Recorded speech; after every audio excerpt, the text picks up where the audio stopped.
Tema kita malam ini, kalau Allah sayang hambanya, kenapa hidupku sengsara? Kalau sayang, ya hidupnya tenang, hidupnya enak, hidupnya nyaman, rezekinya lancar, umurnya panjang, keluarganya sakinah.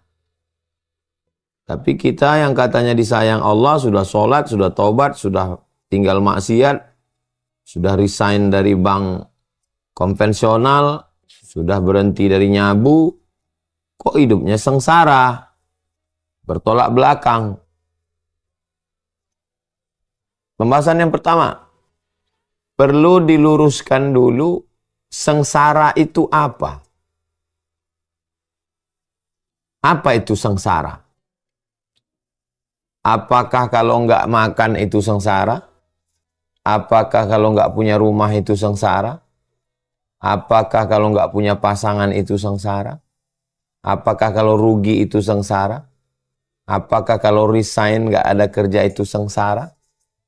Kita luruskan dulu pandangan kita tentang apa itu sengsara. Sengsara menurut Imam Al-Hasan Al-Basri, dari kalangan tabi'in, orang yang berjumpa dengan Nabi namanya sahabat Nabi, Abu Bakar, Umar, Utsman, Ali, Thalha, Zubair, Aisyah, Abdullah bin Abbas. Orang yang bertemu dengan sahabat namanya tabi'in. Di antara tabi'in yang senior, yang masyhur namanya Al-Imam Al-Hasan Al-Basri. Tempat tinggalnya di Basrah, Irak.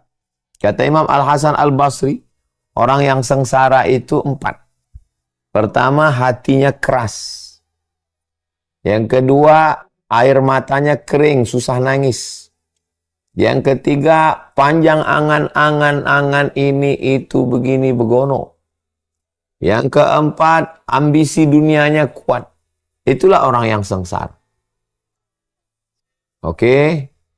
Jadi kalau kita resign, kita nggak makan, kita sakit, kita susah, tapi hati kita lembut, mudah nerima nasihat, mudah melelehkan air mata, nggak panjang angan-angan, nggak terlalu obsesi dunia, kita tidak sengsara. Semua orang di dunia mengatakan sampean sengsara, kamu sengsara. Kata Allah, saya tidak sengsara. Saya mau mengajak kita keluar dari kotak sempit yang membagi manusia 2. Kalau tempat tidurnya sutra, bahagia. Kalau tempat tidurnya pelepah korma, sengsara. Kalau kursinya emas, bahagia. Kalau kursinya rotan, sengsara. Ini yang buat kotak sempit ini siapa? Dia buatkan kotak sempit, lalu dia masukkan kita ke dalam kotak itu, dan kita nggak boleh keluar dari kotak itu. Ini yang buat ini setan dan antek-anteknya. Kalau kotak setan ini kita perturutkan, yang tidurnya di pelepah korma Nabi Muhammad SAW. Yang tidurnya di alaskan sutra Abu Lahab, Abu Jahal.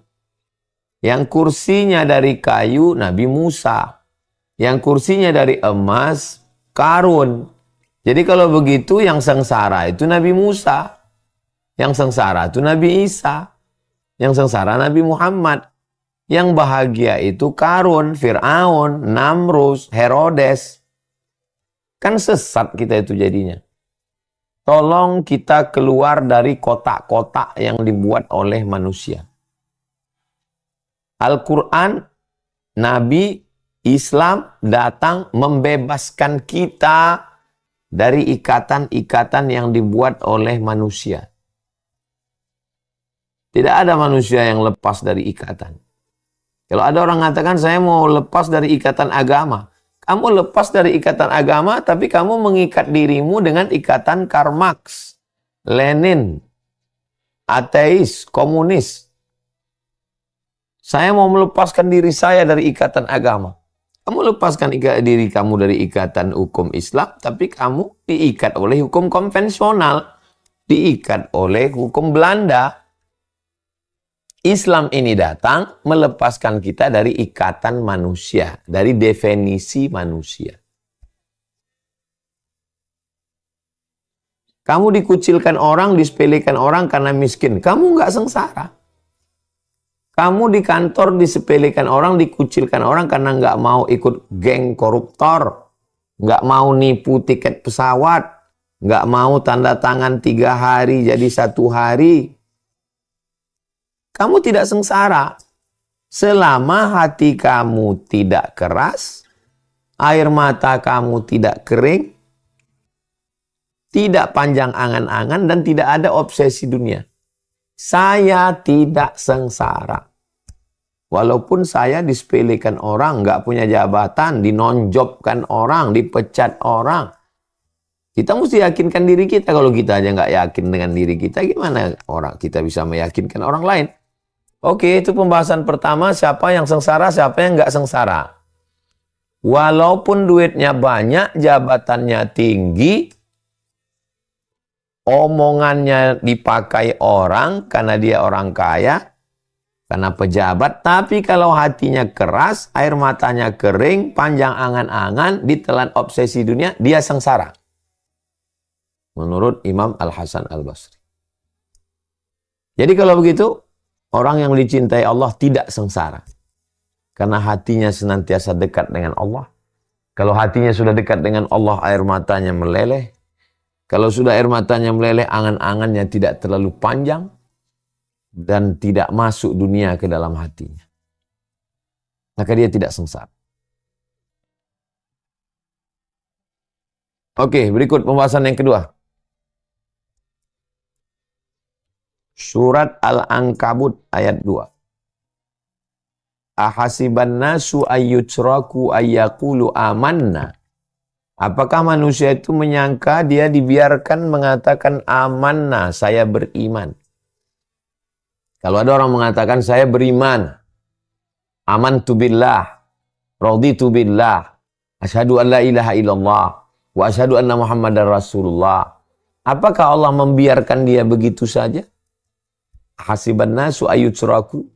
Apakah Allah membiarkan mereka mengucapkan kami beriman lalu dibiarkan begitu saja, wahum la yuftanun, lalu mereka tidak diuji ketika berani mengatakan asyhadu an la ilaha illallah wa asyhadu anna Muhammadar Rasulullah, ketika berani meninggalkan maksiat kepada taat, meninggalkan taghut kepada Allah, meninggalkan berhala kepada la ilaha illallah, maka pada saat itu kita sedang mengatakan, ujilah aku. Maka ujian datang. Ketika ujian datang, kok kita malah ngomong, kok aku sengsara? Ini kan nggak ngerti. Makanya hijrah itu jangan cuman hijrah celana, hijrah baju, dari baju kaos jadi gamis, jadi celana dari celana training jadi jubah, dari tidak berbulu menjadi berbulu. Tidak sesimpel itu hijrah itu. Hijrah itu adalah pemahaman. Hijrah itu adalah pengertian. Hijrah itu adalah ilmu. Resign dari riba, resign dari leasing, resign dari net club, resign dari sonhorek, resign dari maksiat. Lalu kemudian setelah itu pakai jubah ke masjid. Begitu datang ujian, goncang. Katanya Allah sayang sama saya, kok saya sengsara? Itu makanya ilmu.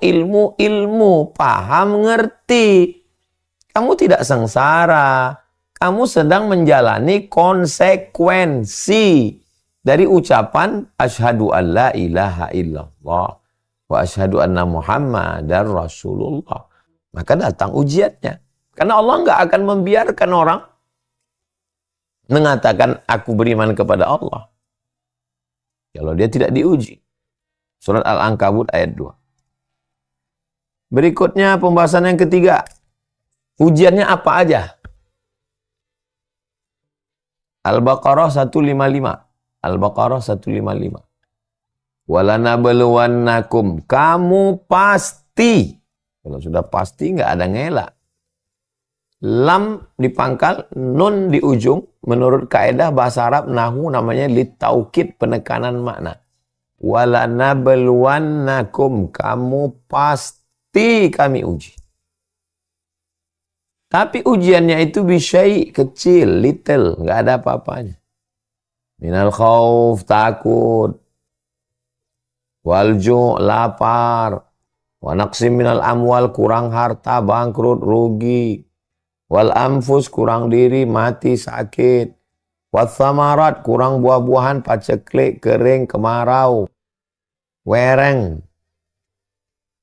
asap, kebakaran. Wa basyiris sabirin, berikan kabar gembira pada orang yang sabar. Siapa itu? Alladzina idza asabathum musibah qalu inna lillahi wa inna ilaihi raji'un. Orang-orang yang ketika diuji Allah SWT, dia mampu mengatakan inna lillah. Ini semuanya datang dari Allah. Sakit, melarat, rugi, uang dilarikan orang, keluarga cerai-berai, hancur berkeping perasaan, disepelekan orang, disantet orang. Inna lillah. Semuanya datang dari Allah. Wa inna ilaihi raji'un, akan kembali kepada Allah. Saya tidak sengsara. Malah dengan adanya ini hati saya jadi lembut. Dengan adanya ini saya jadi zikir ingat Allah. Dengan adanya ini saya jadi dekat dengan Allah. Dengan adanya ini saya jadi sholat berjamaah. Dengan adanya ini saya jadi banyak ngapal surat-surat pendek. Kalau tidak begini saya lupa. Yakin bahwa ini adalah bentuk cinta Allah Subhanahu wa taala. Allah mengatakan pasti. Berikutnya yang keempat. Inna izamal jaza ma'a azmil bala. Sesungguhnya besarnya balasan pahala sesuai dengan balasan ujiannya. Wa innallaha idza ahabba qauman ibtalahum. Kalau Allah cinta kepada seseorang, kalau Allah sayang kepada seseorang, ibtalahum, orang itu diujinya. Apa tanda cinta? Ujian. Faman radiya falahur ridha. Siapa yang ridha menerima ujian Allah, maka dia mendapatkan ridha Allah. Wa man sakhita falahu sukhtu. Siapa yang murka terhadap ujian Allah, maka dia mendapatkan murka Allah. Hadisnya ada dalam Sunan At-Tirmidzi, hadis sahih. Saya sedang diuji nih Pak Ustadz. Gara-gara saya resign, gara-gara saya meninggalkan riba, gara-gara saya hijrah, istri saya nggak suka sama saya, katanya saya nggak maco lagi, katanya saya nggak ganteng lagi. Akhirnya dia lari, anak-anak dibawa, uang-uang dulu juga, rekening nama dia habis dibawa, saya nggak dihormati orang. Kalau Allah sayang sama saya, kok hidup saya sengsara? Berarti hijrahnya belum karena ilmu. Kalau dia paham karena ilmu, dia paham bahwa besarnya ujian sesuai dengan besarnya balasan. Kalau Allah cinta, berarti Allah uji. Kalau lulus, berarti dapat ridha Allah. Simple aja. Besarnya balasan, sesuai besarnya ujian. Kalau Allah cinta, Allah kasih ujian. Lulus ujian, dapat ridha Allah. Pahami 6 poin ini, insya Allah. Ngerti, setelah ngerti, masuk ke hati, dia memberikan kekuatan. Yang kelima, asyadun nasi balaan. Orang yang paling kuat ujian hidupnya, al-anbiya, nabi-nabi. Setelah nabi-nabi, summal amsal fal amsal. Nabi-nabi, wali-wali, orang-orang soleh, terus ke bawah. Kadar iman 100, VVIP, 75 VIP, undangan biasa. Jadi ketika ujian itu datang, silih berganti, pukulan bertubi-tubi dari kanan dan kiri, kawan jadi lawan, musuh bertambah parah, cacian dan sumpah serapah. Paham bahwa Ya, memang begitulah. Ini bukan sesuatu yang baru. Kenapa kaget, terkaget-kaget? Kok kaget? Ini bukan sesuatu yang baru. Ini kan cerita lama. Hadisnya ada dalam Sunan Ibni Majah. 6. Yang paling kuat nabi-nabi. Di antara nabi-nabi itu diangkat jadi rasul-rasul. Di antara rasul-rasul itu diangkat ulul azmi.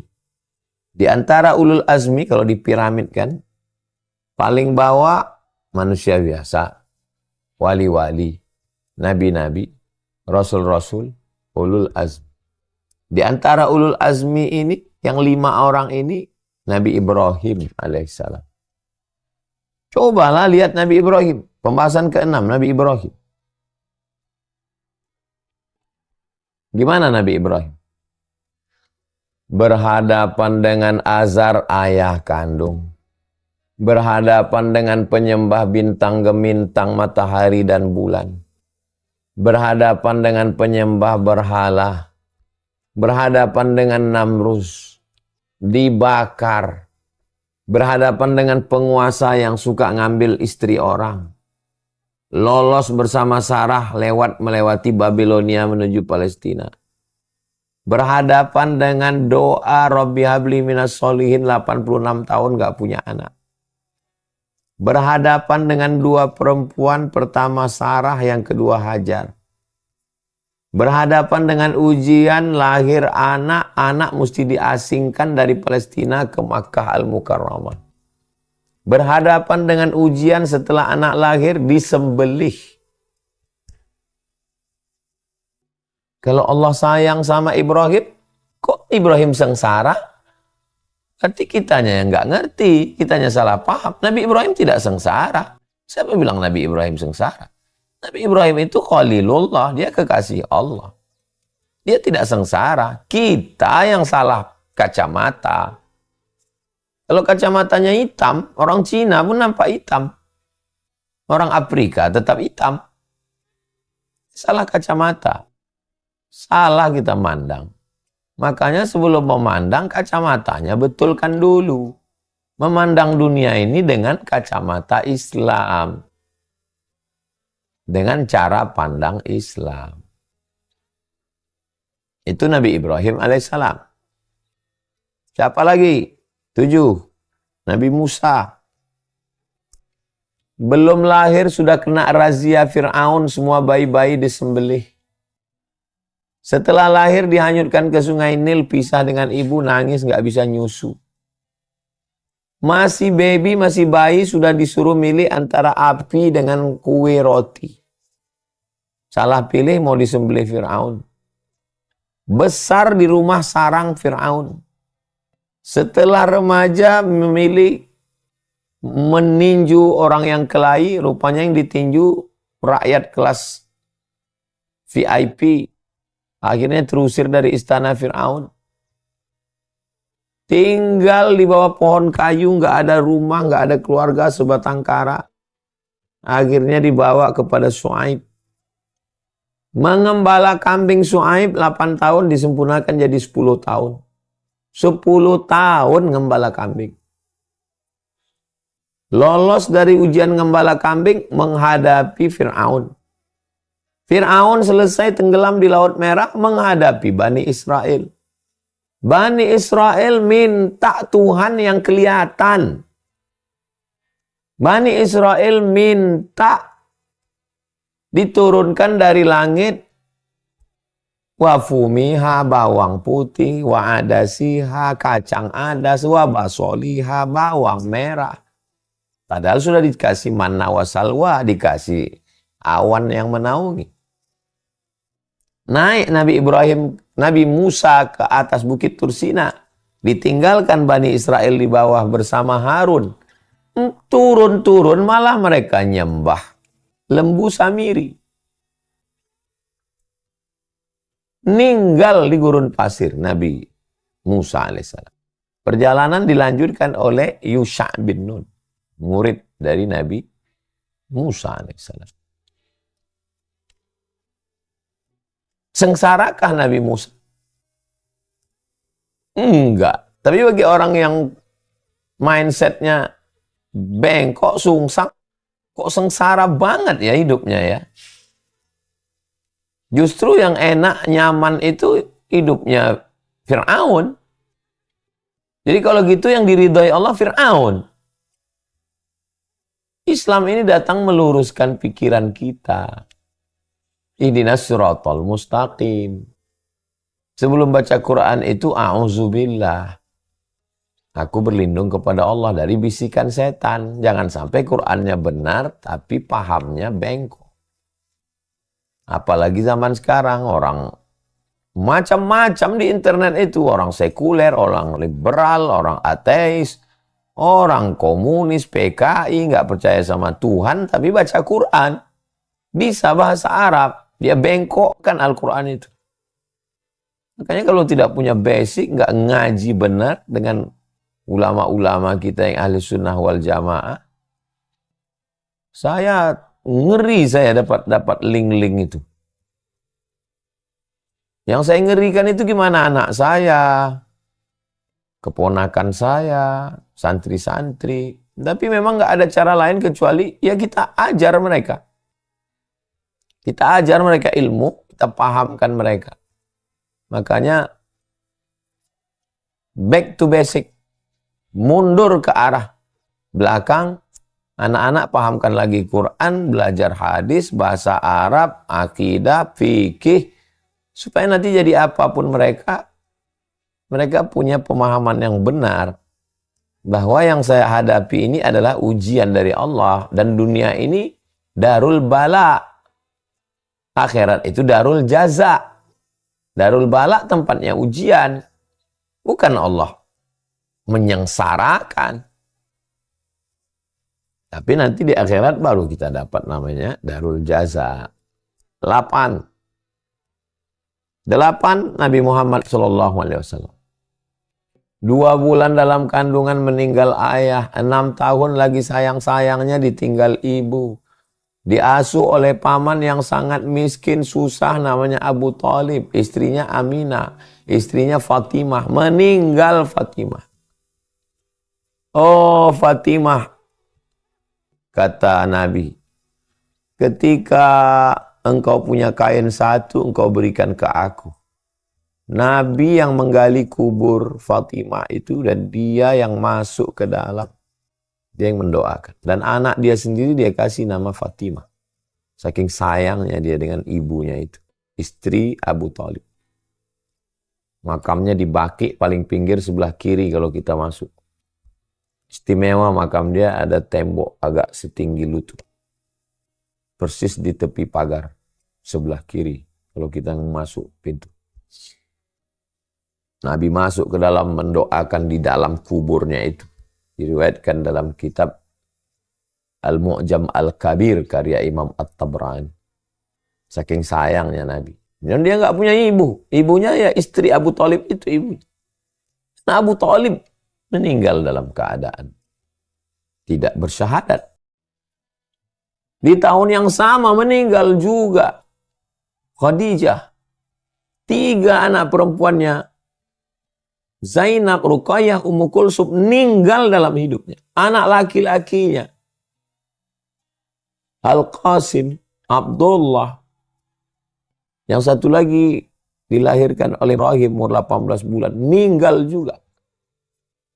Diembargo selama di kota Makkah. Pergi ke Taif, dilempar pakai batu. Basah terompahnya karena darah. Diusir. 13 tahun berdakwah, dihalau hijrah ke Makkah, ke Madinah. Sampai di Madinah, koalisi nih orang kafir musyrik dengan Abu Jahal, Abu Lahab, dengan orang Yahudinya, dengan orang munafik, pura-pura masuk Islam. Diundang oleh orang Yahudi, diracun. Oh, itu kalau orang nggak ngerti, kok Nabi Muhammad hidupnya sengsara ya? Dia tidak sengsara. Allah sayang sama dia, Allah cinta. Nabi Isa alaihissalam, Mulai ibunya. Ibunya Maryam dituduh berzina dengan Yosef tukang kayu. Melahirkannya mesti di pinggiran kota. Setelah lahir datang pendeta-pendeta Yahudi itu. Menuduh, kenapa kamu Maryam? Bapakmu bukan orang jahat, ibumu bukan WTS. Kenapa kamu bisa lahir punya anak? Nabi Isa-nya sendiri berkoalisi antara penguasa Romawi dengan orang-orang jahat bersama dengan orang Yahudi, pendeta-pendeta Yahudi berkoalisi karena mereka menemukan musuh yang sama.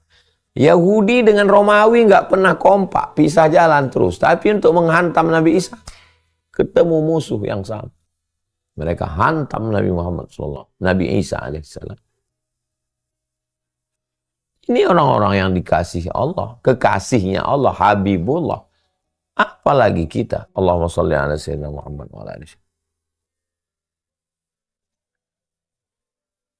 Yang terakhir, yang 9. Kalau hidup kita sempit, sulit, susah, payah, jelimet, ribet, sesungguhnya Allah mau sujud kita lebih lama. Subhana rabbiyal a'la wa bihamdi. Doa kita lebih khusyuk. Hati kita lebih ta'zim. Lisan kita lebih, pikiran kita lebih. Itulah yang saya rasakan. Itulah yang saya rasakan dalam hidup saya. Kalau ujian saya berat, bangun malam itu nikmat sekali. Sujud itu enak sekali. La ya'rifuha illa man dzaqaha. Tidak ada yang bisa merasakannya kecuali orang yang pernah mengalaminya. Ini nggak bisa ditulis di buku. Oh, ini cerita masalah rasa. Yang bisa merasakannya ya orang yang pernah mengalaminya. Yang tahu rasanya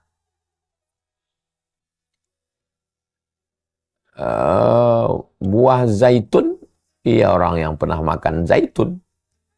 Kayak nggak pernah makan buah zaitun, gimana kita mau menceritakannya? Orang dia rasa.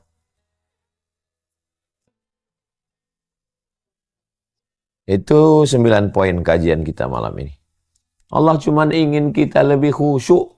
Allah cuma ingin kita menangis tengah malam. Allah cuma ingin kita berdoa hanya sama Dia. Kalau kau sedang susah, melarat, hidupmu payah, kata orang kau sengsara, nggak ada satupun yang nolong, kawan lari, sahabat pergi, kawan jadi lawan, berarti itulah doamu yang dikabulkan Allah. Loh, kok itu doa yang dikabulkan Allah? Iya, karena selama ini kita doa hasbunallah wa ni'mal wakil, hasbunallah wa ni'mal wakil, hasbunallah wa ni'mal wakil. Cukuplah engkau saja yang menolong aku. Cukuplah engkau saja yang nolong aku. Nah sekarang ketika Allah saja yang nolong, kok heran? Teman saya mana ya? Saudara saya mana ya? Teman satu alma mater yang reunian kemana ya? Kawan-kawan kongko nongkrong kemana ya? Kok nanya? Orang kita memang bilang hasbiyallah wa ni'mal wakil. Hasbunallah wa ni'mal wakil. Hasbunallah wa ni'mal wakil. Hasbunallah. Cukuplah engkau aja ya Allah. Sekarang Allah bilang, cukup aku aja yang nolong kamu. Yang lain enggak.